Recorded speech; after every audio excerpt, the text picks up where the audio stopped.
ಇದು ಆನಿಯನ್. ಇದು ಒಂದು 14 ಡೇಸ್ ಆಗೈತೆ ಪ್ಲಾಂಟೇಶನ್ ಮಾಡಿ. ಮನೆ ಅಳತೆಗೆ ಮಾತ್ರ ನೆಟ್ಕೊಂಡಿದ್ದೀವಿ, ನಮ್ಮ ಮನೆ ಯೂಸಿಗೆ ಮಾತ್ರ. ಇದು ಫಸ್ಟ್ ಟೈಮ್ ವೀಡ್ ರಿಮೂವ್ ಮಾಡಿದ್ದೀವಿ. ಸೈಕಲ್ ವೀಡರ್ ಯೂಸ್ ಮಾಡಿ ವೀಡ್ ರಿಮೂವ್ ಮಾಡಿದ್ದೀವಿ.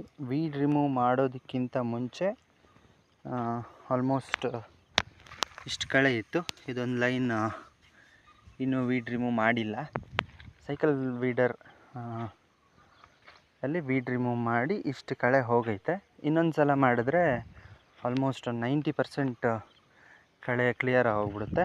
ಇನ್ನೊಂದು 10% ಮ್ಯಾನ್ಯಲಾಗಿ ತೆಗಿಬೇಕಾಗತ್ತೆ. ಈ ಆನಿಯನ್ಸ್ ಇರುತ್ತಲ್ಲ, ಆ ಲೈನಲ್ಲಿರೋ ಕಳೆಗಳಂತೂ ರಿಮೂವ್ ಮಾಡೋಕ್ಕಾಗೋದೇ ಇಲ್ಲ ವೀಡರಲ್ಲಿ. ಅದನ್ನೆಲ್ಲ ನಾವು ಮ್ಯಾನ್ಯಲಿ ಹಾಗೆ ತಕ್ಕೋಬೇಕಾಗತ್ತೆ.